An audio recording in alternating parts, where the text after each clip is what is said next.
I asked my father to walk me down the aisle, and he looked me dead in the eye and said he needed to think about it. That should have been my first red flag, but here I was, 5 days before my wedding, still holding onto hope like it was going to save me. My name is Grace, I'm 26, and everything about my wedding was perfect except for the one thing I thought I'd never have to beg for. The dress hung in my closet like a promise, the flowers were arranged, and my fiancé Andy was frantically ironing his shirt like he was preparing for battle. Everything was ready except for the man who was supposed to hold my hand and give me away, but here's what you learn when you're the responsible daughter your whole life asking for what you need feels exactly like begging for disappointment. I was 16 when my mom died from breast cancer, the cruel, slow kind that steals pieces of you before it takes everything. When she finally passed,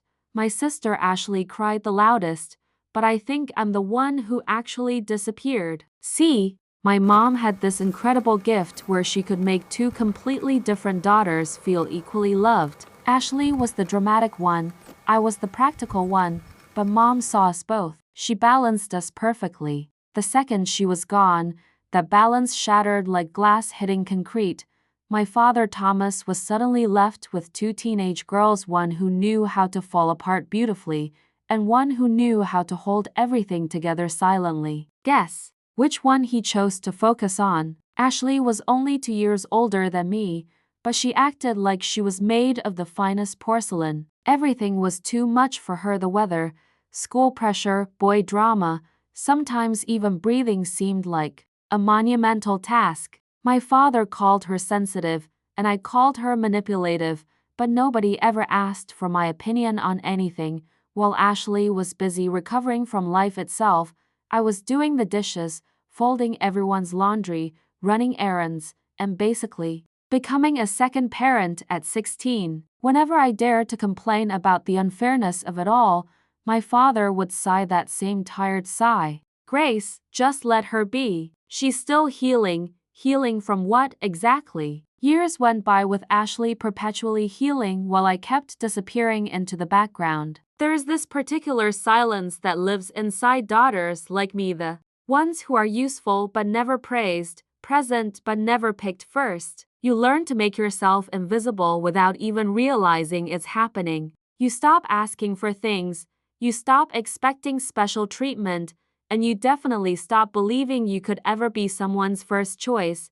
But when Andy proposed last spring and we started planning our wedding, I didn't hesitate for even a second. Dad will walk me down the aisle, I told Andy with complete confidence. Of course it'll be Dad, because some stupid, hopeful part of me still believed that maybe, just maybe, on my wedding day I would finally be the daughter he showed up for. I was so incredibly wrong, but I hadn't learned that lesson yet. That education was coming soon enough.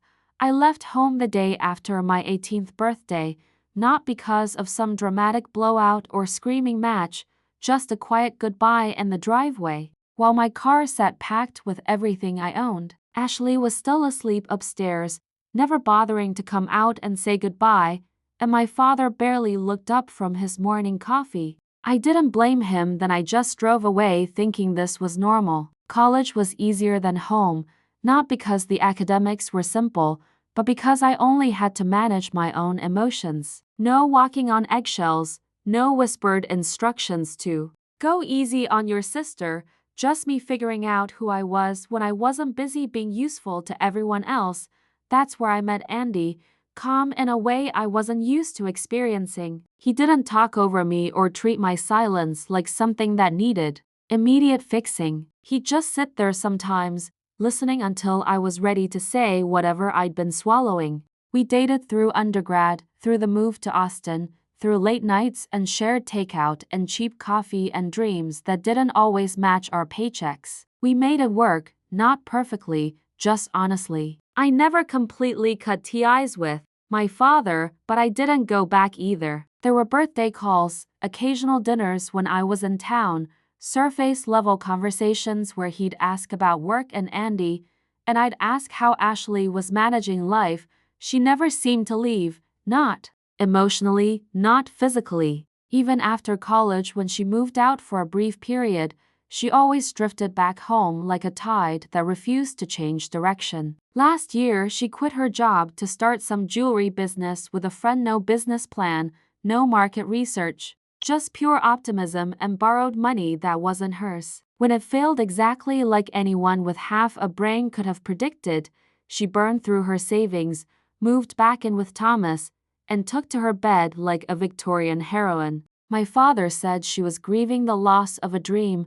I said she needed to get a job and face reality, and he didn't appreciate that observation. So we stopped talking about Ashley altogether because we both knew how those conversations always ended. Still, when Andy and I got engaged, my father congratulated me warmly. He actually sounded proud, or maybe just relieved that at least one of his daughters was building something solid and permanent. That call ended with him saying, "You're always the strong one, Grace," and I remember smiling when he said it. But even then, I knew that strength was just another word for "you'll get less because you can handle it."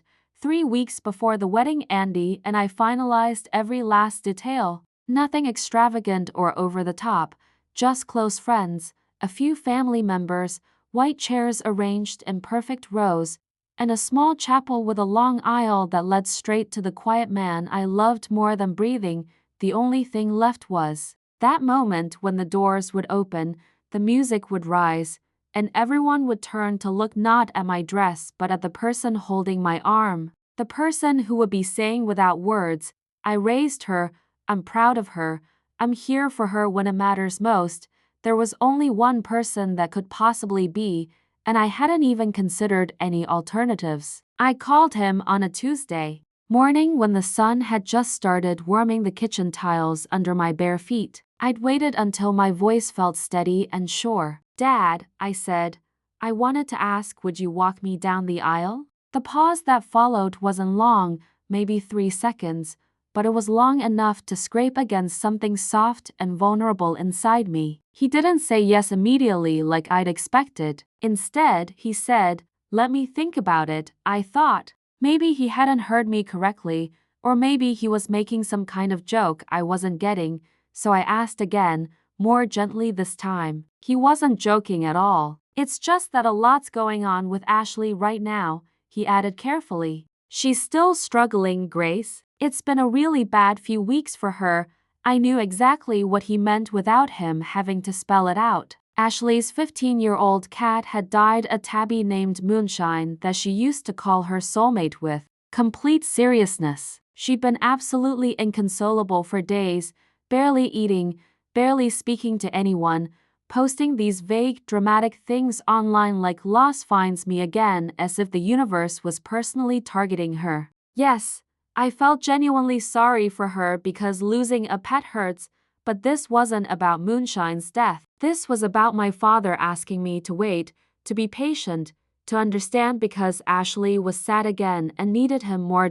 So I said, "Okay. Let me know when you've decided," and hung up before my voice could crack and betray how much those words had just destroyed me. Andy found me at the kitchen table 20 minutes later, just sitting there holding my phone like it had personally betrayed me. He didn't say much, just poured himself coffee, sat down across from me, and reached for my hand. I remember thinking, not for the first time, how strange it is that the people who hurt us most are often the ones we keep trying to make room for, even when there's no room left in our hearts.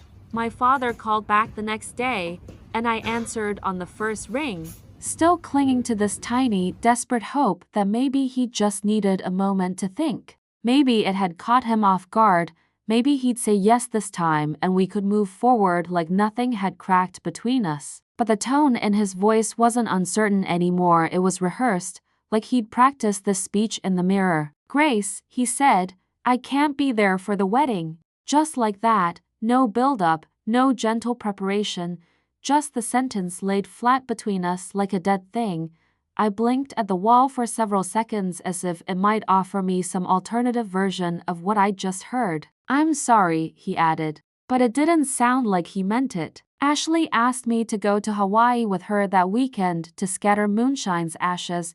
He continued talking like a man reading from a script he'd written in his sleep. She's finally willing to get out of the house. She hasn't wanted to do anything since he passed, and now this is the first thing she's asked me to be part of. She took Moonshine with her on a trip there a few years ago, and they made great memories together. She says it's the only place that feels right for saying goodbye, and it'll be exactly 1 month since he died. I could feel my stomach folding in on itself as the full reality hit me. Dad, I said as quietly as I could manage, this is my wedding. I know, I do, he replied without missing a beat. I wish the timing were different, but she really needs this right now. I tried desperately to keep my voice level and reasonable. Couldn't she go the next day or the day before? Does it absolutely have to be on that exact Saturday? He hesitated for just a moment before answering. I suggested that, but she got really upset. Said I wasn't supporting her enough, said I. Didn't care about her grief. I tried, Grace, but she only has me right now. And you have Andy, you have your friends supporting you. You're strong, and she's not. There it was again. That word that had defined my entire existence, strong. As if being strong meant I didn't need anything from anyone. As if needing something was a weakness, and weakness somehow earned you more love and attention. I wanted to scream at him through the phone. I wanted to tell him I wasn't strong at all, that I'd just learned how to bleed inward where nobody could see the damage. But all I managed to say was okay in this small, defeated voice I barely recognized as my own. He tried to make it better by offering to make it up to me later. We could have a special dinner, just the two of us, maybe he could still walk me down the aisle in spirit. I don't even remember what I said to that pathetic suggestion. All I know is that after the call ended, I sat in complete darkness for what felt like hours, holding my phone like it was still connected.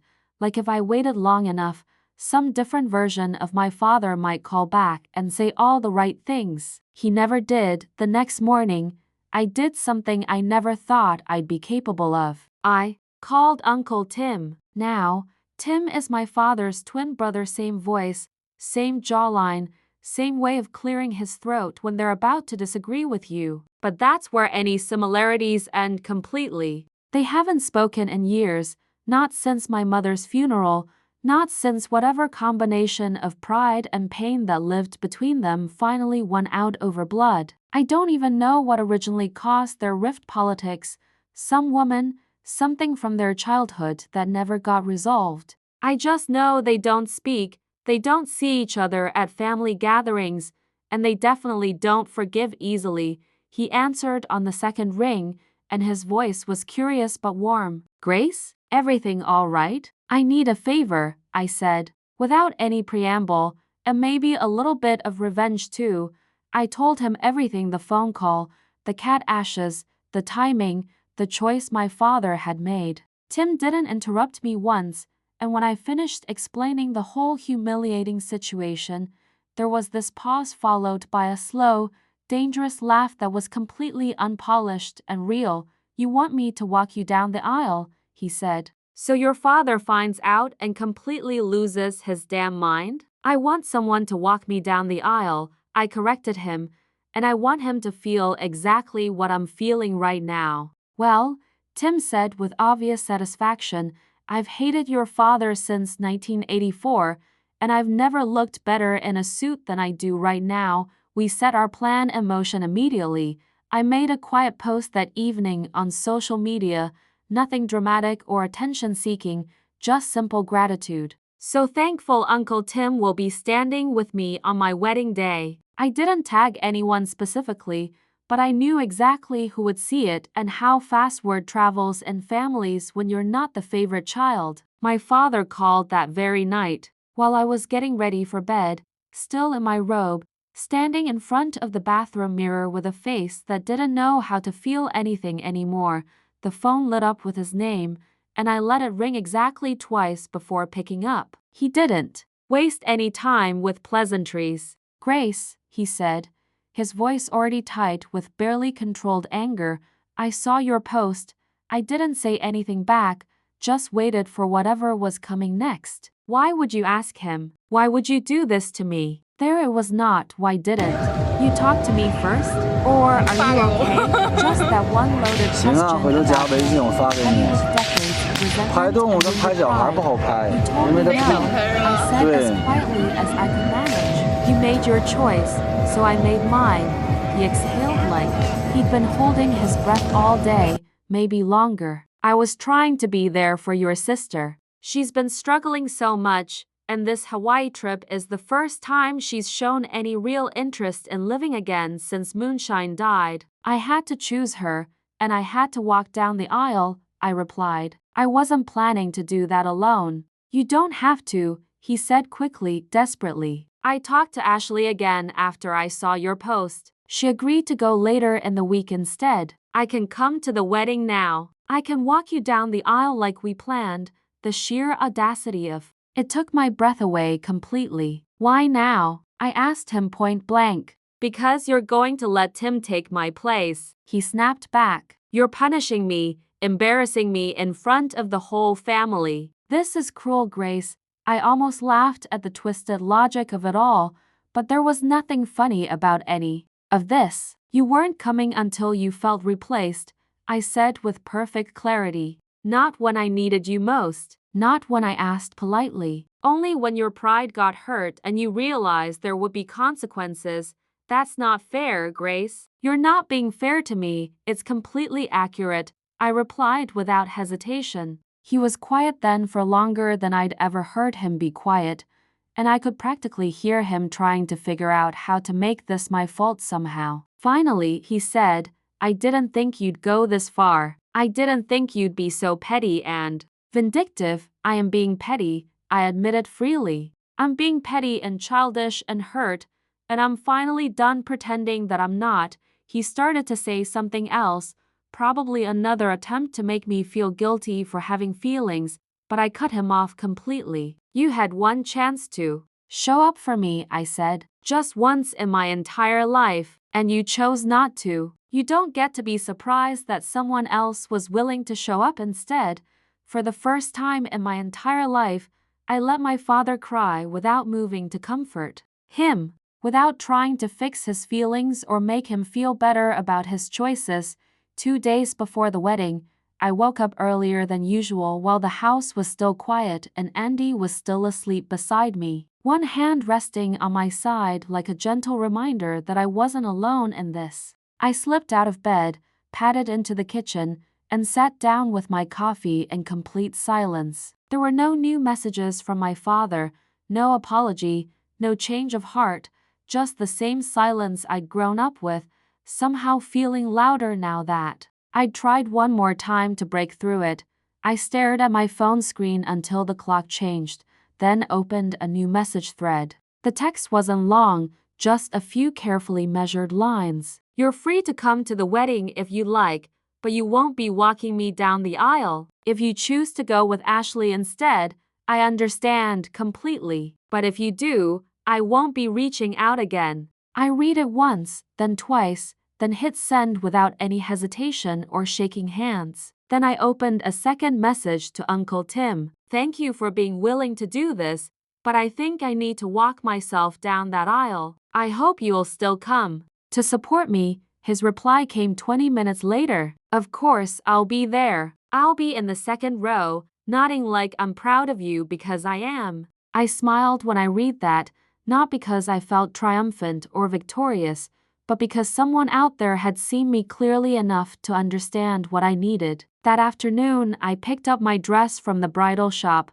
and the woman zipped the garment back carefully and handed it to me like it contained something sacred. Maybe it did, not just lace and fabric, but a version of myself I hadn't allowed to breathe until this moment. Back home, I hung it by the bedroom window and stood there looking at it for a long time. I imagined walking in it alone, not because no one wanted to be there with me, but because I no longer needed anyone else to prove that I was worthy of love and attention.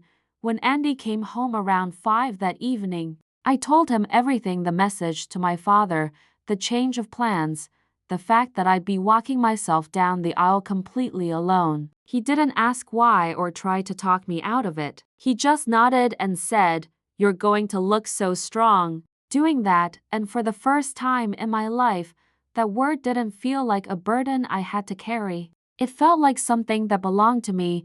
The morning of my wedding came quietly, not the nervous kind of quiet that's full of chaos behind closed doors, but the kind you only get when you've already lived through the worst part of something and survived it intact. I slipped into my dress by myself, no bridesmaids fussing over buttons, no mother helping with a veil, no father waiting downstairs to see how beautiful I looked. Just me, a mirror, and a pair of earrings I'd borrowed from my mother's old jewelry box, standing in the stillness of a house where I'd finally made peace with my choices.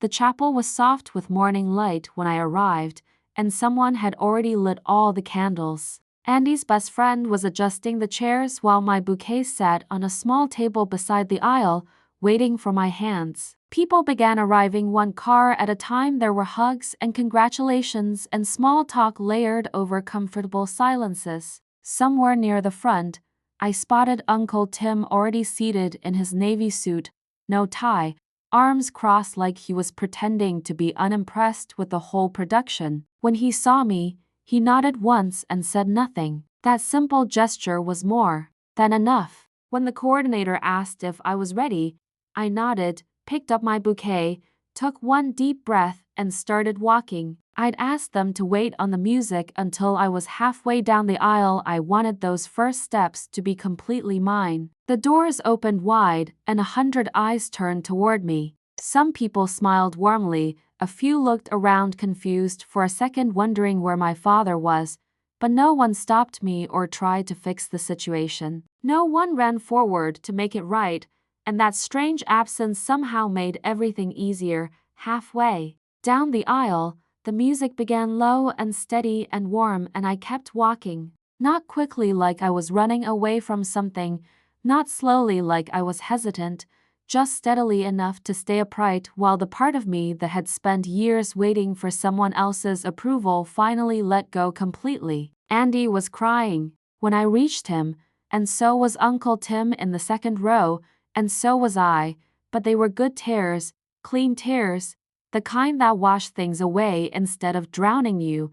My father texted me the morning after my wedding. "Ashley needed me more than you did. I hope someday you'll understand that. But I also need some space from you right now, Grace. Your decision to bring Tim into this situation was cruel and calculated. I didn't expect that kind of vindictiveness from you.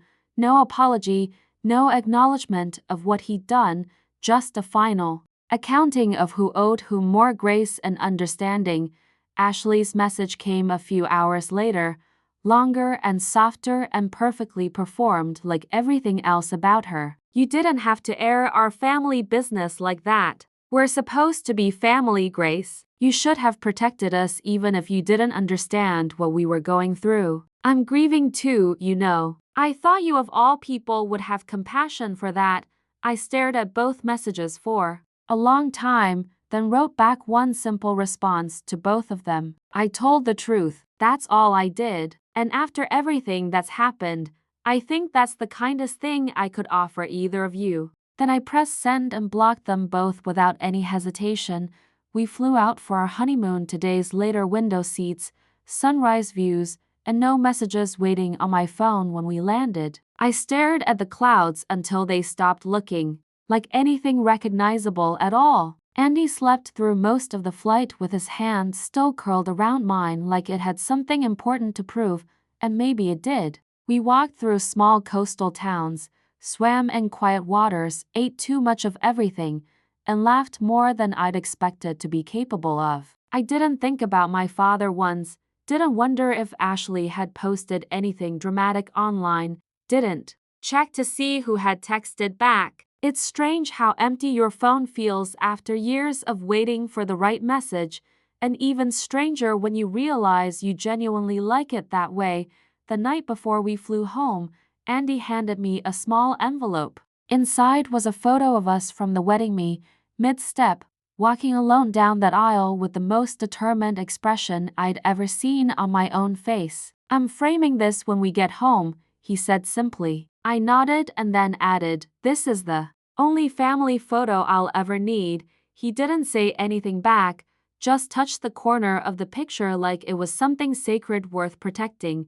I don't hate them anymore. That would require more energy than I'm willing to give. I don't miss them either, which surprised me more than I thought it would. I don't even need them to know they were wrong or to apologize for the years of making me invisible. But if they ever wonder where I went, if they ever look around and notice I'm not there anymore, I'll let the silence answer for me. If you've ever walked alone down an aisle, literal or metaphorical, and kept walking despite everything, you know exactly what I mean. You're not alone in that choice, even when it feels like you are.